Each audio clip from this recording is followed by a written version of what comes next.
Aldous Huxley, La philosophie éternelle, chapitre 27, de la contemplation, de l'action et de l'utilité sociale. Dans toutes les énonciations historiques de la Philosophia Perennis, il est axiomatique que la fin de la vie humaine est la contemplation ou la conscience directe et intuitive de Dieu, que l'action est le moyen de parvenir à cette fin, qu'une société est bonne dans la mesure où elle rend la contemplation possible à ses membres, et que l'existence d'une minorité, tout au moins de contemplatifs, est nécessaire au bon état de toute société. Dans la philosophie populaire de notre propre époque, il va de soi que la fin de la vie, c'est l'action, que la contemplation, surtout dans ses formes inférieures de la pensée décousue, est le moyen de parvenir à cette fin, qu'une société est bonne dans la mesure où les actions de ses membres conduisent au progrès dans la technologie et l'organisation, progrès qu'on admet être dans un rapport de causalité avec l'avancement éthique et culturel, et qu'une minorité de contemplatifs est parfaitement inutile et peut-être même nuisible à la communauté qui la tolère. Il est superflu de s'étendre plus longuement sur la Weltanschauung moderne. Explicitement ou implicitement, elle est exposée à chaque page de la partie réservée aux annonces, dans chaque journal ou magazine. Les extraits ci-après ont été choisis afin d'illustrer les thèses les plus anciennes, plus vraies et moins familières de la Philosophia Perennis. Nous citons Shankara. Le travail est destiné à la perfection de l'âme, à la purification de l'âme, et nullement à la perception de la réalité. La prise de conscience de la vérité est produite par la discrimination et ne l'est pas le moins du monde par 10 millions d'actes. Fin de citation. Citation de saint Thomas d'Aquin. Or, la fin dernière de chaque chose est celle qui est voulue par le premier auteur ou moteur de cette chose. Et le premier auteur et moteur de l'univers est un intellect. En conséquence, la fin dernière de l'univers doit être le bien de l'intellect. C'est pourquoi la vérité doit être la fin dernière de tout l'univers, et la considération de celle-ci doit être la principale occupation de la sagesse. Et pour cette raison, la sagesse divine, vêtue de chair, déclare qu'elle est venue dans le monde afin de faire connaître la vérité. En outre, Aristote définit la philosophie première comme étant la connaissance de la vérité, non pas de n'importe quelle vérité, mais de cette vérité qui est la source de toute vérité, à savoir de celle qui se rapporte au premier principe de l'être de toute chose. C'est pourquoi sa vérité est le principe de toute vérité, puisque la disposition des choses est la même dans la vérité que dans l'être. Fin de citation. Autre citation de saint Thomas d'Aquin. Une chose peut appartenir à la vie contemplative de deux façons, essentiellement ou comme prédisposition. Les vertus morales appartiennent à la vie contemplative en tant que prédisposition, car l'acte de la contemplation, en quoi consiste essentiellement la vie contemplative, est empêché et par l'impétuosité des passions et par les agitations extérieures. Or, les vertus morales réfrènent l'impétuosité des passions et arrêtent l'agitation des occupations extérieures.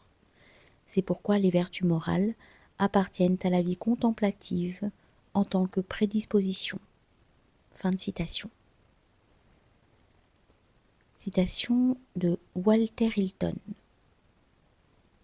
Ces œuvres de miséricorde, bien qu'elles ne soient qu'actives, sont pourtant d'un grand secours et disposent un homme dès le début à parvenir plus tard à la contemplation.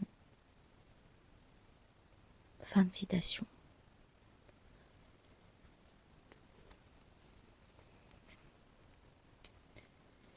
Dans le bouddhisme, comme dans le Vedanta et dans toutes les formes du christianisme, sauf les plus récentes, L'action convenable est le moyen par lequel l'esprit est préparé à la contemplation. Les 7 premières branches de l'octuple chemin sont la préparation active, éthique, à la connaissance unitive de la réalité telle. Seuls ceux qui pratiquent uniformément les 4 actes vertueux, dans lesquels sont comprises toutes les autres vertus, à savoir la réponse à la haine par l'amour, la résignation, l'indifférence sacrée ou absence de désir, l'obéissance au dharma ou nature des choses, peuvent espérer parvenir à la conscience libératrice que le samsara et le nirvana sont une seule et même chose, que l'âme et tous les autres êtres ont pour principe vivant la lumière intelligible ou sein de Bouddha. Une question se présente maintenant tout naturellement. Qui est appelé à cette forme la plus élevée de la prière qui est la contemplation? La réponse est nette et sans équivoque. Tous sont appelés à la contemplation, parce que tous sont appelés à parvenir à la délivrance, qui n'est autre chose que la connaissance qui unit celui qui connaît à ce qui est connu, à savoir le fondement éternel ou divinité. Les interprètes orientaux de la Philosophia Perennis nieraient probablement que tout le monde soit appelé Ik et Nunc. Dans cette vie particulière, dirait-il, il peut être en fait impossible à un individu donné de parvenir à autre chose qu'à une délivrance partielle, telle qu'une survie personnelle dans un ciel de quelque genre, à partir duquel il pourrait y avoir soit une avance vers la libération totale, soit un retour à ses conditions matérielles, qui, tous les maîtres de la vie spirituelle, s'accordent là-dessus, sont si exclusivement propices pour passer, entre guillemets, le test d'intelligence cosmique, ayant pour résultat l'illumination. Dans le christianisme orthodoxe, on nie que l'âme individuelle puisse avoir plus d'une incarnation, qu'elle puisse faire aucun progrès dans son existence posthume. Si elle va en enfer, elle y reste. Si elle va au purgatoire, elle expie simplement le mal passé, de façon à être capable de la vision de béatitude. Et quand elle va au ciel, elle reçoit de la vision de béatitude tout juste ce dont l'a rendue capable sa conduite au cours de sa brève et unique vie terrestre, et elle n'en verra à tout jamais davantage. Ces postulats étant admis, il s'ensuit que si tous sont appelés à la contemplation, ils y sont appelés à partir de cette position particulière dans la hiérarchie de l'être que la nature, l'éducation, le libre arbitre et la grâce ont conspiré à leur assigner. Suivant les paroles d'un éminent théologien contemporain, M. Garrigou-Lagrange, toutes les âmes reçoivent un appel général et lointain à la vie mystique, et si toutes évitaient fidèlement, comme elles le devraient, le péché non pas simplement mortel mais véniel, si elles étaient, chacune selon sa condition, dociles au Saint-Esprit, et si elles vivaient assez longtemps, il viendrait un jour où elles recevraient la vocation immédiate et efficace à une haute perfection et à la vie mystique proprement dite. Cette opinion, à savoir que la vie de contemplation mystique est le développement convenable et normal de la vie intérieure de recueillement et de dévouement à Dieu, est alors justifiée par les considérations ci-après. Premièrement, le principe des 2 vies est le même. Deuxièmement, c'est seulement dans la vie de contemplation mystique que la vie intérieure trouve sa consommation. Troisièmement, bien, leur fin, qui est la vie éternelle, est la même. En outre, seule la vie de la contemplation mystique prépare d'une façon immédiate et parfaite à cette fin. Citation de l'imitation de Jésus-Christ. Il y a peu de contemplatifs parce que peu d'âmes sont parfaitement humbles. Fin de citation. Citation de Saint Jean de la Croix. Dieu ne réserve pas une vocation aussi haute, celle de la contemplation mystique, à certaines âmes seulement. Au contraire, il consent que toutes l'embrassent. Mais il en trouve peu qui lui permettent d'œuvrer pour elle des choses aussi sublimes. Il y en a beaucoup qui, quand il leur envoie des épreuves, reculent devant le labeur et refusent de supporter la sécheresse et la mortification au lieu de se soumettre, comme elles le doivent, avec une patience parfaite. Fin de citation. Cette affirmation, suivant laquelle tous sont appelés à la contemplation, paraît en opposition avec ce que nous savons des variétés des tempéraments innés, et avec la doctrine qui prétend qu'il y a au moins 3 chemins principaux menant vers la libération. Chemin des œuvres de la dévotion aussi bien que le chemin de la connaissance. Mais cette opposition est plus apparente et réelle, plus apparente que réelle. Si le chemin de la dévotion et des œuvres mène à la libération, c'est parce qu'il mène au chemin de la connaissance. Car la délivrance totale n'advient que par la connaissance unitive. Une âme qui ne passe pas à partir des chemins de la dévotion et des œuvres dans le chemin de la connaissance ne sera pas totalement délivrée, mais parviendra tout au plus au salut incomplet du ciel.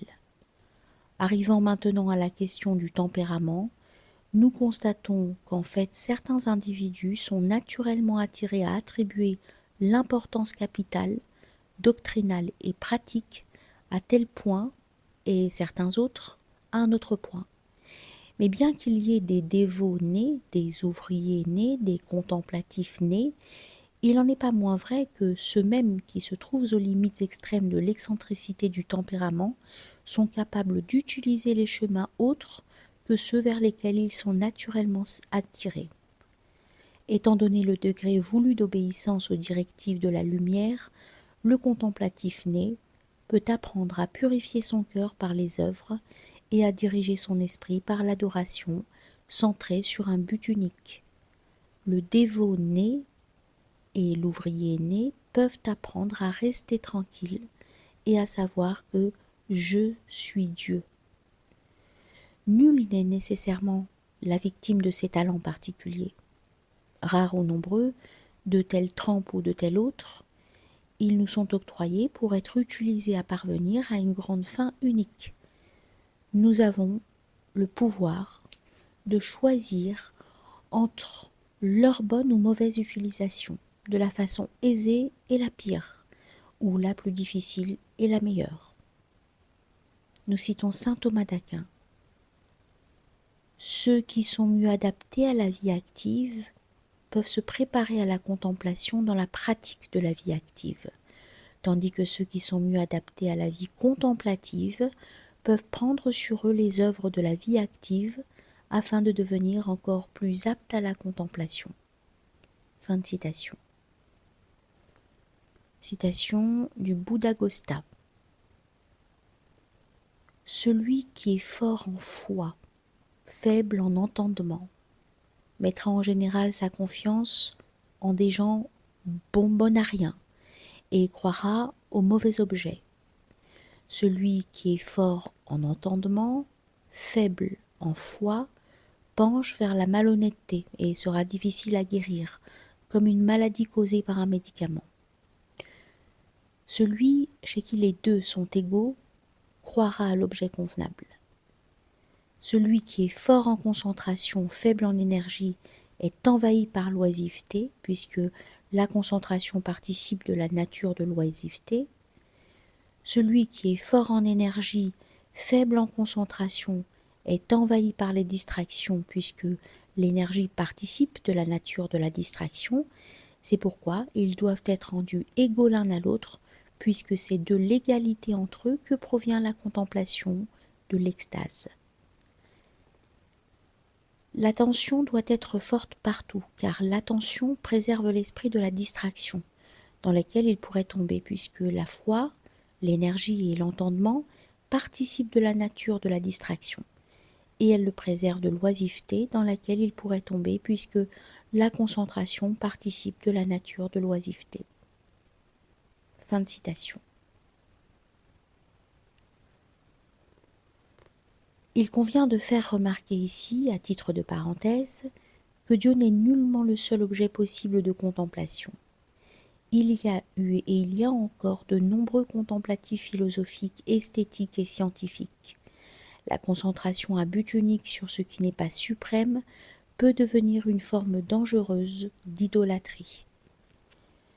Dans une lettre à Hooker, Darwin a écrit que c'est un mal diabolique pour tout homme que de devenir aussi absorbé dans un sujet quelconque que je le suis dans le mien. C'est un mal parce qu'une telle absorption unique peut avoir pour résultat l'atrophie plus ou moins totale de tout ce qui n'est pas un seul côté de l'esprit. Darwin lui-même relate que plus tard, dans sa vie, il lui a été impossible d'éprouver le moindre intérêt pour la poésie, l'art ou la religion. Professionnellement, pour ce qui est de la spécialité qu'il a choisie, un homme peut être parvenu à la maturité complète. Spirituellement et parfois même éthiquement, pour ce qui est de Dieu et de ses prochains, il peut n'être guère plus qu'un fœtus.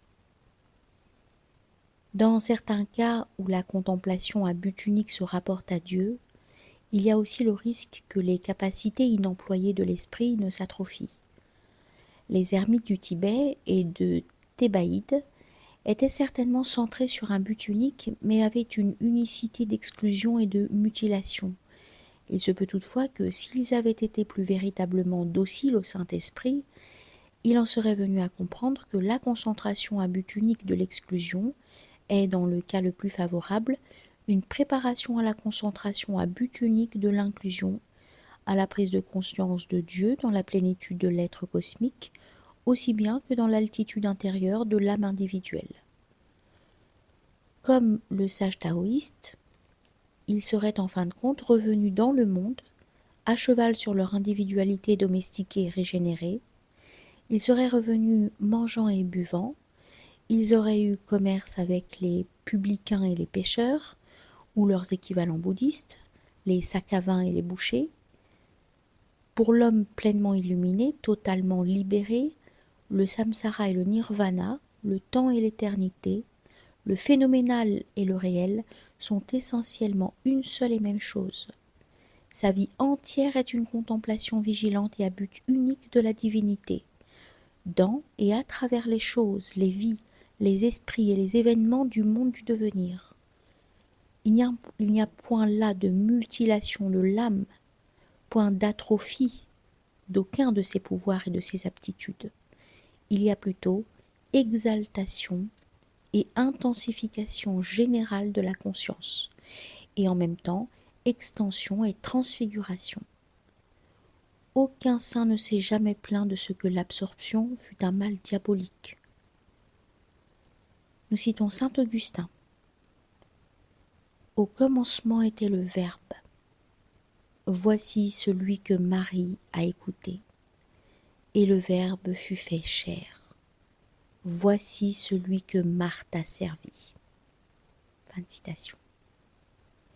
Citation de Ruysbroeck. Dieu nous aspire à lui dans la contemplation et nous devons alors être totalement à lui. Mais ensuite, l'Esprit de Dieu nous expie au dehors pour la pratique de l'amour et des bonnes œuvres. Fin de citation. L'action, dit saint Thomas d'Aquin, doit être quelque chose qui s'ajoute à la vie de prière, et non quelque chose qu'on en retranche. L'une des raisons de cette recommandation est strictement utilitaire. L'action qui est retranchée à la vie de prière est une action non illuminée par le contact avec la réalité, non inspirée et non guidée. En conséquence, elle a tendance à être inefficace et même nuisible. Les sages d'autrefois, dit Chuang-Tzu, obtenaient d'abord le Tao pour eux-mêmes et l'obtenaient ensuite pour les autres. Il ne peut être question d'ôter la paille de l'œil d'autrui tant que la poutre qui est dans le nôtre nous empêche de voir le soleil divin et d'œuvrer à sa lumière. Parlant de ceux qui aiment mieux l'action immédiate que l'acquisition, par la contemplation du pouvoir du bien agir, saint Jean de la Croix demande « Qu'accomplissent-ils » Et il répond « peu de choses de plus que rien, et quelquefois rien du tout, et parfois même du mal. Il faut que le revenu équilibre la dépense. Il faut que le revenu équilibre la dépense.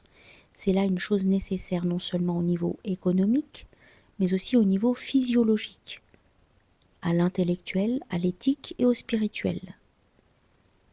Nous ne pouvons produire de l'énergie physique à moins de fournir à notre corps du combustible sous forme d'aliments. Nous ne pouvons espérer rien renoncer qui mérite d'être dit à moins de lire et de ne digérer intérieurement ce qu'ont dit ceux qui valent mieux que nous. Nous ne pouvons agir convenablement et efficacement à moins que nous n'ayons l'habitude de nous ouvrir aux directives de la nature divine des choses. Il nous faut emmagasiner les biens de l'éternité afin de pouvoir répandre les biens du temps. Mais les biens de l'éternité ne peuvent s'obtenir que si nous consacrons au moins une petite part de notre temps à les attendre silencieusement. Cela signifie que la vie dans laquelle la dépense éthique est équilibrée par le revenu spirituel doit être une vie dans laquelle l'action alterne avec le repos, la parole avec le silence passivement vigilant. L'amour de la vérité cherche le loisir sacré. La nécessité de l'amour entreprend l'action juste. Le corps des hommes et des animaux est une machine alternative, dans laquelle l'attention est toujours suivie d'une détente. Même le cœur qui ne dort point se repose entre les battements consécutifs. Il n'y a rien dans la nature vivante qui ressemble même de loin à la plus grande invention technique de l'homme, la roue en rotation continue. C'est là sans doute ce qui explique l'ennui, la lassitude et l'apathie de ceux qui, dans les usines modernes, sont contraints d'adapter les mouvements corporels et mentaux à des actes circulaires de vitesse mécaniquement uniforme. Ce qu'on reçoit par contemplation, dit Descartes, on le verse en amour. L'humaniste bien intentionné et le chrétien simplement musculaire, qui s'imagine qu'il pourra obéir au second des grands commandements sans prendre même le temps de penser à la meilleure manière dont il pourra aimer Dieu de tout son cœur, de toute son âme et de tout son esprit, sont des gens occupés à l'impossible tâche de verser sans cesse d'un récipient qu'on ne remplit jamais. Citation de saint Vincent de Paul.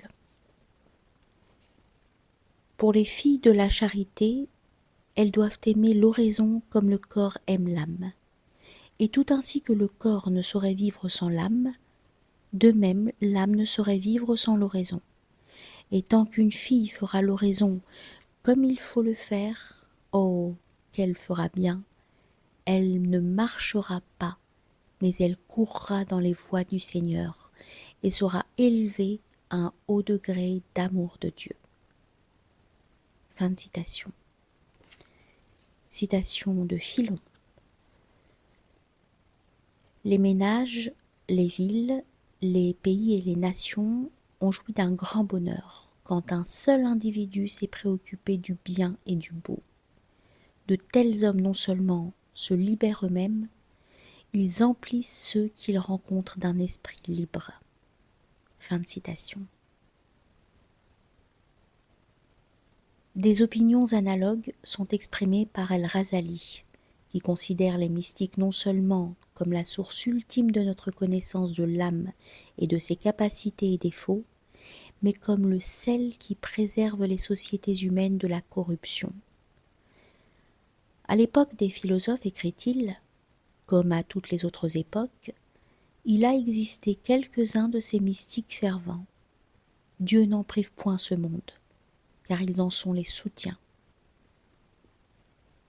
Ce sont eux qui, mourant à leur moi, deviennent capables d'inspiration perpétuelle et deviennent ainsi les instruments par les moyens desquels la grâce divine est transmise à ceux dont la nature non régénérée est insensible aux touches délicates de l'esprit.